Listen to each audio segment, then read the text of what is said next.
you know, I got my guitar story, so I was loving it. Thinking so.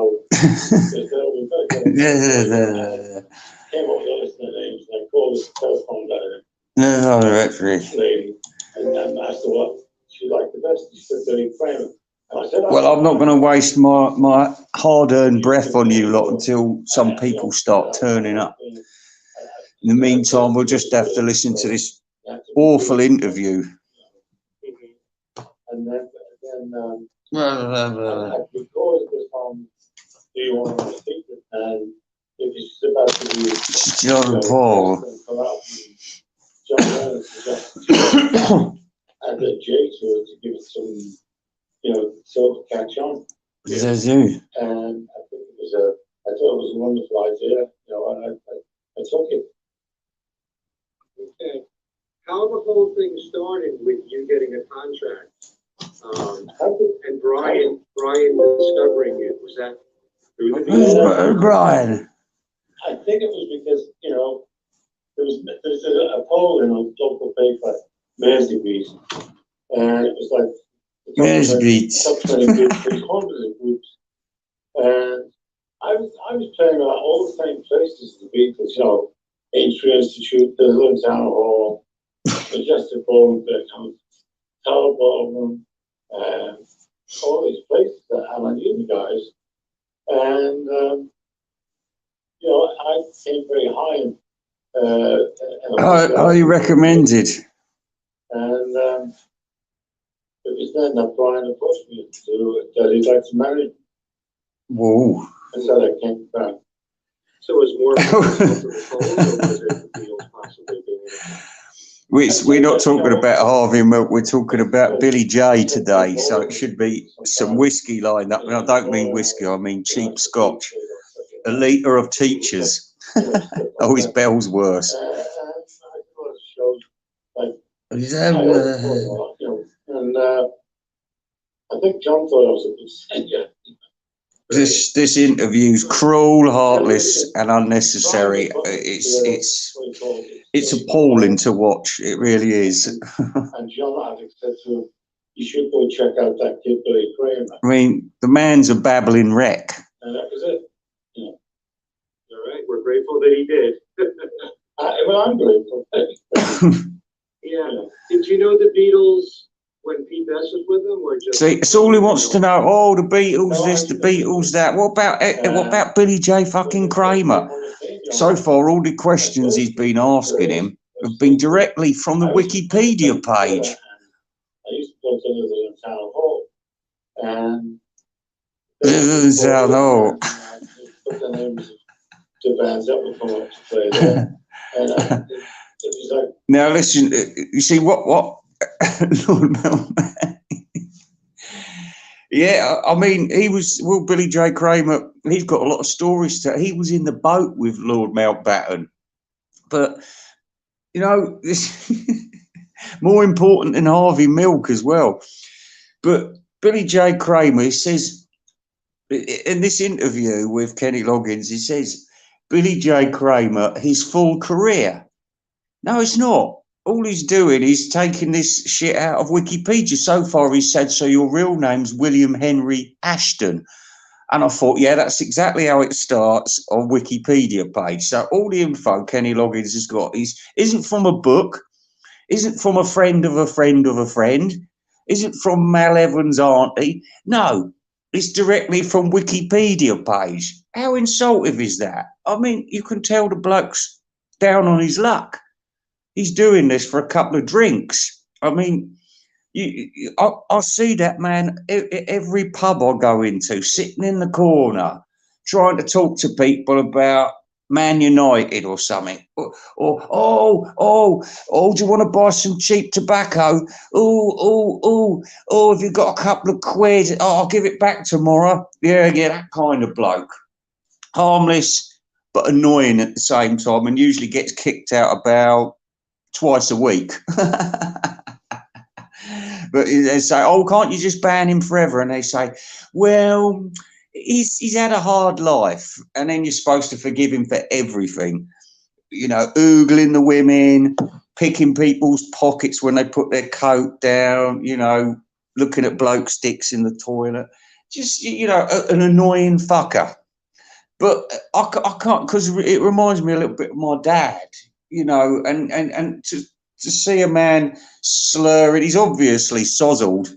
He's trying to get through an hour and a half. He could be really hungover as well. He keeps leaning forward to try and pick up a bottle or something.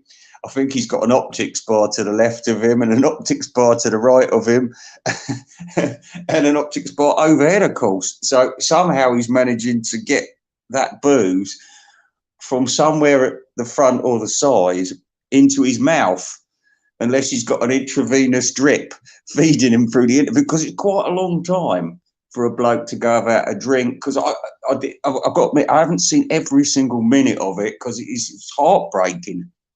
It's heartbreaking to see this man sucking the life out of Billy J. Kramer. Not at all interested in tell us about all the women you've divorced. What about all the children you've got, illegitimate and legitimate? Is your daughter getting the Grammy this year? No. Who gives a fuck about this man? Has he reached the heights of Lawrence Juba? No, he's struggled for years, forgotten. There's a horrible story. Is he any more talented or less talented than fucking John Lennon? No, there's no context. But one person Brian Epstein was in love with more. That's all. And then when he'd had enough of him, that's it. And how could a man like Billy J. Kramer survive in a cutthroat world? How could he? Now look at him, living in a room in a room in a grotty part of town full of ethnics with a blue ceiling, and it looks like, well, it just looks like a can of cheap paint's done it. I mean, yeah, he wouldn't even mention little children, would he? Oh, I don't want to know about that. Tell us about when you met George Martin. Oh, what was George Martin like? Yeah, but, you know, I can't remember because my head's a bit fuzzy. It's all a bit cloudy nowadays. I'm getting flashbacks of when I fell off the stage at Butlins back in '86. Oh, it was the end. I thought it was the end. No, nothing. It's, oh, tell us about those Lennon and McCartney songs they did for you. Oh, when you met John, did John ever come and see? Oh, I don't want to talk about it. And then he got all bitter and twisted about music of the future, music of the past. And then even more horrifying, Kenny Loggins started mocking him and saying, how do you get to keep your voice in such good shape? And I thought, at this point, does Billy J. Kramer just come out of it and say, well, I gargle with ballast from the railways? You know, that's just insulting. And he knows he's getting up there and he knows he's singing for his bloody supper.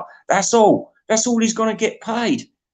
No fucking around. Nobody's going up there saying, oh, I hope he sings Little Children today. No, they couldn't give a fuck. If they get 2 shit songs off of him, they're going to get 2 shit songs. It doesn't matter. Nobody's listening. Nobody cares. Although, if I had been Matthew Street that day, I mean, I watched his video when he was just setting off and he was all excited. I'm going to meet all my Beatles friends. I'm going to see all the stuff going on. And he gets there and he's got to put up with shit like that. I wouldn't be happy. I don't know how much these tickets cost, but you know what? I think, you know what it reminds me of? If you've ever seen that film Ed Wood, and I know they were sort of making a joke out of how he's treating Bela Lugosi and everything, but it feels like for the last month or two, Kenny Loggins has been using that poor bastard as his Bela Lugosi. You know, it doesn't matter. We can squeeze all the juice out of that bastard. He ain't got nothing left. Just a few sozzled memories and a bendy willy. But there's no reason to treat him like that because he's an alcoholic and he's hopeless. I mean, he shouldn't be in front of an audience like that. He should be turning up with a crappy record and say, here, if you want a copy of this record, I'm signing it today. And will you ever sing again? no, no, no, I'm too old for all that. And then everyone will say, yes, I remember Billy J. Kramer. He was a man of dignity. And this interview does not make him a man of dignity. It makes him look like a pathetic, drunk loser who's been battered by an evil person for answers to stupid questions that he can't even... This bloke can't even remember what he did last week. Anyway, let's put it on in the background. It's heartbreaking. Hang on, get back. Majestic Ballroom, Tower Ballroom, all these places, and I knew the guys. And you see, what he keeps doing is he's drifting away from the main subject every time Kenny Loggins asks him a question. He thinks about it, he gives a slightly different answer, and then he starts going on about another story. And oh, and I used to go down to the Liverland pool tables, and you know there was this Chinese masseurs, and I remember her. She was ever so nice. She was called Wei Lin. Oh, and back to the story. You know the song "I'll Be on My Way"? Did you ever talk to John and Paul about it? No, and then yeah, I did. And what happened? Oh, I remember when I was in Manchester Guildhall, and there was a big queue of girls wanting my autograph. See, because he's paying him jack shit, I reckon he just got him a bottle of fucking Johnny Walker, because you know it looks horrible. This interview, it's the ugliest interview I've seen since his mate Womack was on that "A Word in Your Ear." Now, those two are really ugly people, and having Womack there as well, it was horrible. It's horrible to look at.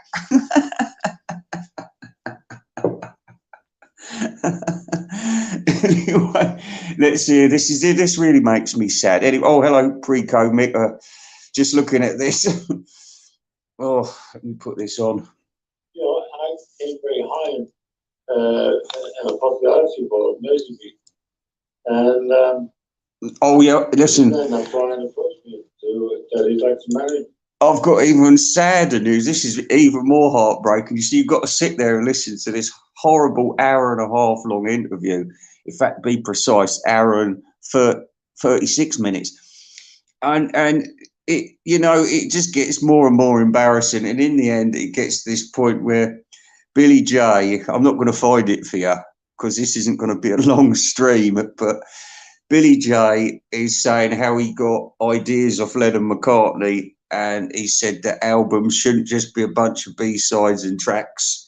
He didn't say it as fast as this, though, but he was basically saying that the Beatles made albums into albums. And he said that his latest album is going to be like Revolver, but better. Now, I'm just guessing, but I think that's wishful thinking and a little bit too much scotch last night. But it wasn't like he just said it, because do you know what? Kenny Loggins, in an effort to try and get more Lennon McCartney juice out of him, or more Brian Epstein, or more blooming Mal Evans, or whatever, keeps flattering him, saying stuff, so he's getting a little bit out of him that way, you know. And he's sort of course, the man being a bit suffering from a fevered brain, he's sort of thinking, oh, that's a nice thing to say. Nobody's talked to me that way for ages, and my kids won't visit me, and I don't know who I was married to last, but she left me and went back to Thailand. Do you know what I mean? It's horrible to see a man in this condition. I think Kenny Loggins should give this man a proper paycheck. And Billy J. Kramer, if you watch this stream later on, give me address and I'm going to send you not a bottle of fucking, not a litre bottle of fucking Teachers or Canadian Gold. No, it's going to be a decent bottle of Chivas Regal. Because I think you're worth it. I think you're better than John Lennon, mate. Anyway, let's carry on with this.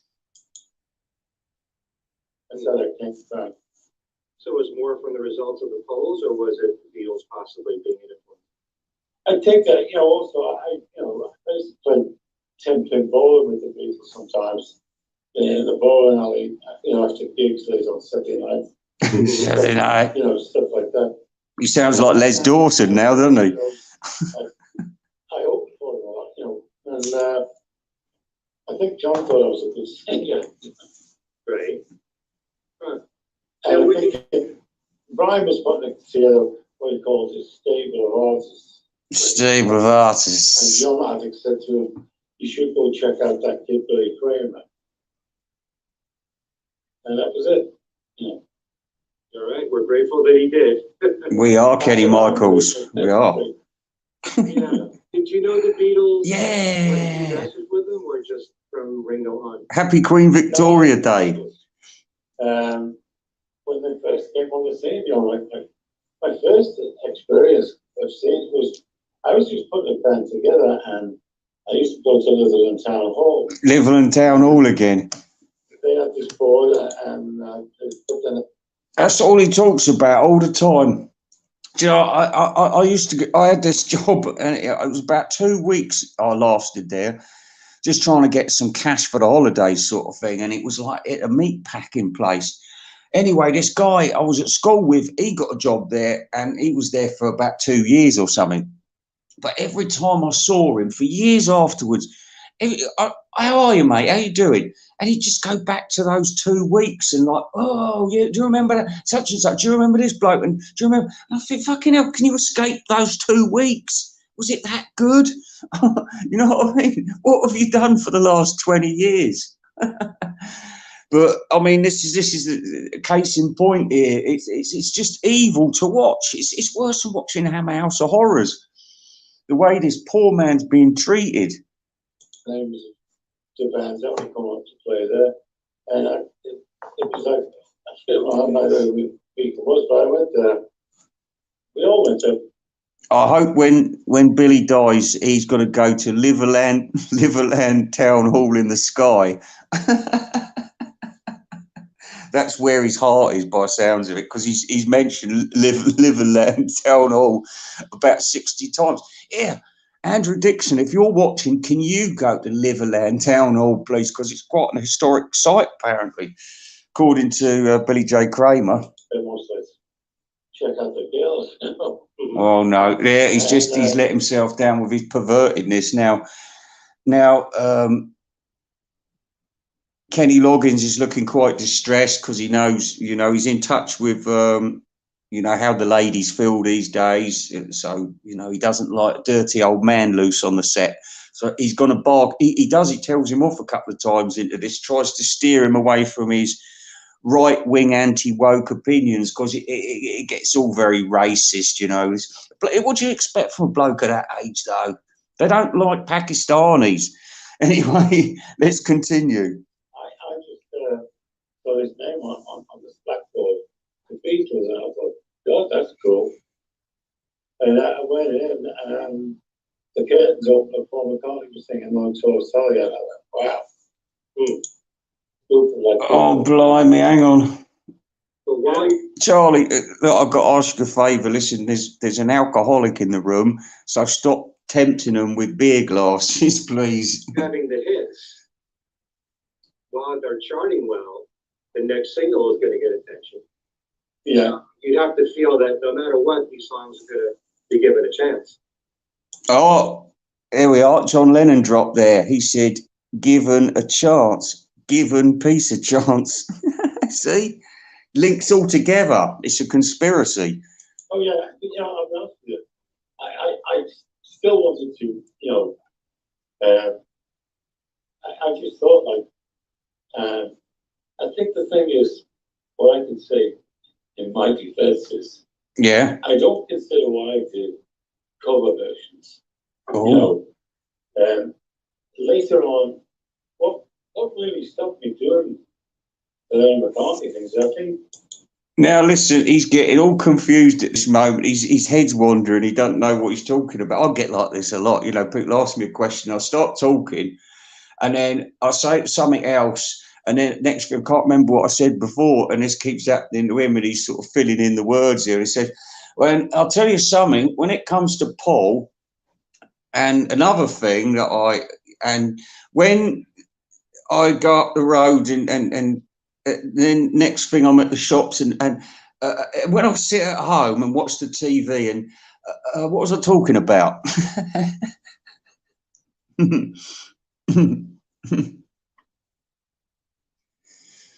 Well, it's like I said, I'm confronted with a face that I know. Like I said, a face that's in every single pub. And every time I see this person, it's my dad. My dad was much better looking, man. He wasn't this sozzled out old wreck that you see in front of you there. But he was younger than that anyway. But it was just the same thing, you know, the boozy breath, the unshaved face, the smell of cheap aftershave, the breath though, the breath. Oh, I used to remember that horrible stale whiskey breath. My dad, and these people are the same, and then they get really annoying. And if you're with a girl with big tits, they come over and they're staggering all over the place and say the wrong thing. And then you sort of think, well, I know this cunt, so I don't want to be too rude. But then they push it a bit too far. Right, fuck off now. And then the barman says, all right, Joe, get out now, get out. Oh, fucking haven't done nothing wrong. And it's go on, get out, put that pint down, go now. No, but you know, alcoholism is not funny. And I saw Brother Brian fishing by the lake. I was so pleased for him. It was very therapeutic for me to watch what he was doing, which wasn't catching many fish. But I thought, well, no, listen, his head is at peace at last. And I hope he continues with it. And it makes me feel ashamed because even now I'm planning going down the shop to get myself a few beers. Now, for the last, 20 hours, I haven't had a drink. But I'm feeling like I need one now. I'm a bit sweaty. I'm upset because I've just seen this interview. Now, this is the thing. I'm laughing and laughing at it, laughing and laughing and laughing at it until I started crying at it. I can't bear it anymore. This is horrible. What is this man doing? Take this video down, or at least pay the fucker. Give him some money. Give him a bottle. Give him a woman, for God's sakes. Trouble is, though, he'll get drunk and he'll throw her around the room, and that's the trouble. It's probably best he keeps away from women and all kinds of life, actually. But he shouldn't have that Ed Wood in charge of him. I knew it. Do you know what? When I saw him appearing at that Beatles Fest, I knew that somebody had snuck him in through the front door. That's how corrupt that whole fucking business was. Anyway, listen, I want to go on to another subject. The wonderful Loretta, who has become an overnight sensation with a Stop the Clock's eulogy to Rachel. And I was watching the rest of that video, and I might have said this the other day, but she's a wonderful orator. And Loretta, if you're out there, can you make an album from this? All your special songs that she's chosen? Because, you know, I heard some of this music and it sounded so much more upbeat, but she was saying it all kind of sad, like it was a lament for the dead. And you know, and after I saw all of the 5 that she did, I thought, blimey, imagine spending the afternoon with her, you'd cut your wrists. But at the same time, beautiful delivery there. And, you know, it also, because of her oratory skills, you're actually thinking, I wonder what these records are with these wonderful and thought-provoking words. I mean, I never thought about Harvey Milk before, but now I have thought about Harvey Milk and John Lennon and Dr. King. And God bless them all. God bless them all. Except for Harvey Milk.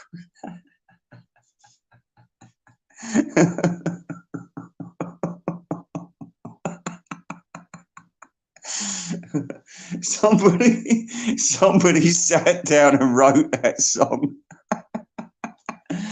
Anyway, look, we're going to have a few more minutes of Billy J. Kramer, but like I said, I'm emotionally at the end of my tether. I might come back a bit later on when me and my wife have gone down to the shops. And we've got a bit of a problem at the moment because she gets her Jewish supplies from the Jewish shop, Ezra's, but it's closed down for furnishing. And she said, I've got to go right across town to find another Jewish shop, and they do all this bits and pieces, and they haven't got the same stuff in there, so she's a bit pissed off about it. But I'm also pissed off because I like sausage rolls from the Cavendish Bakery, and now the Cavendish Bakery has closed down because the person who's run it and made the delicious sausage rolls for the last 40 years is actually in hospital fighting for his life. So I'm very concerned because, you know what I mean? My nan used to go in there to get her sausage rolls. My dad went in. No, I don't think my dad ate sausage rolls. Don't remember. John Barryman went in there to get his sausage roll. And now I love the sausage roll. My nan, she was on her deathbed. She says, I said, Nan, let me do something for you. Can I get you the fish and chips from Talbot Place? Can I do anything? Nan, please. And she said, can you get me a sausage roll from Cavendish Bakery? And I said, anything for you. You know, it was just one of those, a wonderland. I wonder, you could smell it. Oh, when I remember when I was a postman, you know, so it's bringing up this Mr. Mayo link here. When I was postman, and I'd get up 4 o'clock in the morning, and I'd be walking around the silent streets, all the shadows coming out, looking at you. You know, it was scary. And you'd think, oh, is there a God in these streets? Is there a God? And then you get the smoke of the bread and the cakes all being cooked. And there'd be a bloke with his chefy whites on, standing outside, having a cigarette like he should be. Morning, mate. Yeah, morning, mate. I'll be in to see you later for a lovely cheese and tomato roll with Branston pickle on it and a big lettuce iceberg, of course. Oh, and one of those sausage rolls. Oh, listen, sorry, please help me. I'm sorry, I've been an emotional wreck today since this, but let's carry on with this. Let's carry on. Somehow, people must have got copies that did covers, and everybody was doing it, and I just thought, you know, who's Mayo? Nah, no one. You know, people were just like, he's retired. These bands, somehow they must have got somebody must have smuggled a tape out of his stomach, but they, you know. Oh, it's terrible, terrible. Kenny Loggins is looking furious. Like, why did I offer to give this man 50 quid? Why? You know, because he's not exactly known for his big spending operations, is he? Christ, honest, that bloke. I said it before, I say it again. He squeaks when he walks. You remember at the beginning of Top Cat when he gives the taxi driver like a tip, and then it bounces back into his pocket, doesn't it? That's him. That's Kenny Loggins. Top Cat. Anyway, let's have the Top Cat theme just to cheer me up, because this is breaking my heart. This is. Oh. No, please, work for me, work for me. We'll just do lots of songs, and here we go, here we go.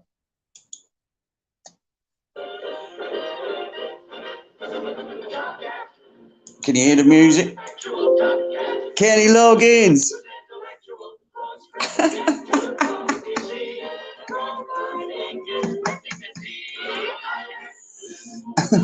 There it is.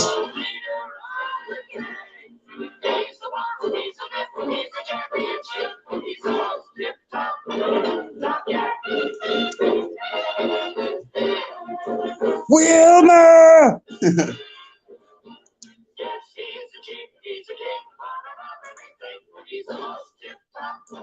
Top Cat. Yeah, see, that's Kenny Loggins running away in the taxi at the end without paying anyone.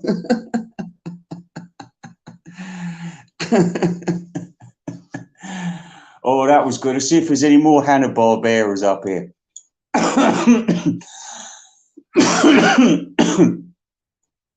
Best we keep well away from Kenny Loggins for the time being. Does anybody know if John Heaton's been to see Joey Mullins yet? Anyway, listen, without talking about Mr. Mayo's retirement, there is something I want to touch on. It is the fact that he's got cheap tickets. He says, oh, I only paid $200 for my tickets. Well, I also heard that Matthew Street gives a dire warning about the sort of tickets you're going to get for $200.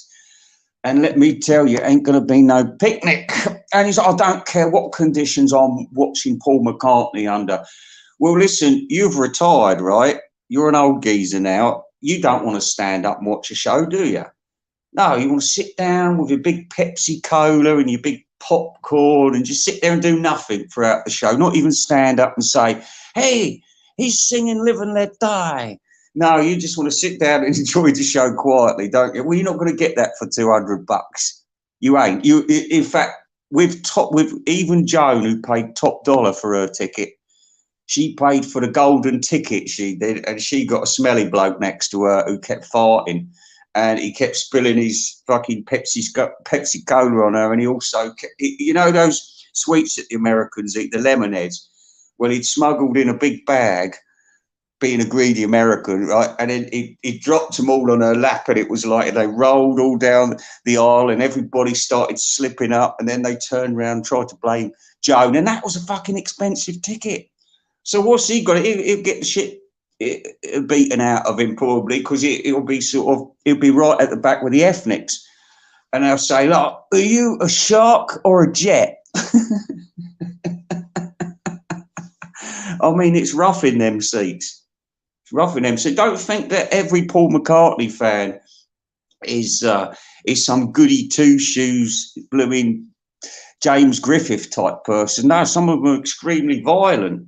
I know some who are madmen. In fact, most of them are. The ones round here are. I mean, we just been seeing one talking to poor old Billy J. Kramer. I will squeeze the blood out of you until I get Paul McCartney information. Yeah, so I can make a killing next year. I'm going to bring you back to Beatlefest next year. But they don't want me back there. They didn't like me. They kept booing. No, you're a link to the Beatles and you'll keep coming back. Do you understand me? Anyway, let's find another Top Cat theme. The Maharaja of Pukaji. Oh, that sounds racist. Let's put this on. Don't want that.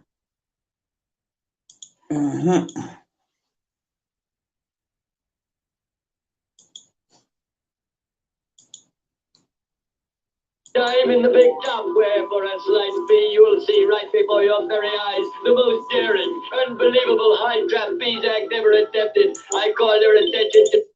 Before I see this, I'm just going to guess that it's Benny with a turban on. That's going to be the laugh. I'm just guessing. Stage right for the start of this death-defying act. Nobody said anything about defying no death to me. This brave performer will swing across the street, catch his partner, and swing back, all without... Come on, let's see the Maharaja. I'm warning you. Maybe we could whack him into ruby schmoobies. Who cares? No, I couldn't see anything racist there. Not to worry. Oh. Now, was there any other news? Oh, no, Radio Wasteland's on. He's got 13 people watching him. That's got to be a world record. Oh, he's got all the equipment. He's like, what's his face? He's got his entire recording studio and everything, and he only gets about 13 viewers. and the biggest star he's had on his show was Steve Carlson talking about the infamous flood. So let's see what this bloke's got. Here, maybe I'll interact. Go on to Radio Wasteland if you've got a computer and a mobile phone, and I'll put a message to him. Here we go. He's live. Away from the Gaylord area while they clean. Try and get him angry. And I'll help it. Make sure you're thinking of the folks up there as well, because that again hit them pretty doggone hard. And we'll do what we can to keep the violence. I say, do you know that Mr. Mayo's retired? Being here, but so you guys stop and see us. We are at 716 George Street. Wait, he's going. Come back. Open from now until 6 p.m. today, and then tomorrow Sunday. Right, listen to this. 12 noon until Mr. Mayo. Vinyl, and we'll hold the prices. Well, we can hold them as best we can. That'll annoy him. That'll really annoy him. You guys have a good week, and we will talk to you next time from Radio Wasteland. No, he's gone. Come back. Steve Carlson's there. Hey, Steve Carlson. That was badly timed. It's like everybody does that to me now. It's just like, is it something I said? And also, I appeared on Doc Docus's the other day, and I thought that would be part of the Doc Docus's library, but for some reason, for the first time ever, he hasn't put it up. He's taken it down. Oh, why is everyone so frightened of Rachel's ghost? Right, what's this say? Oh, this bloke's so ugly, he looks like Patton. Al Sussman.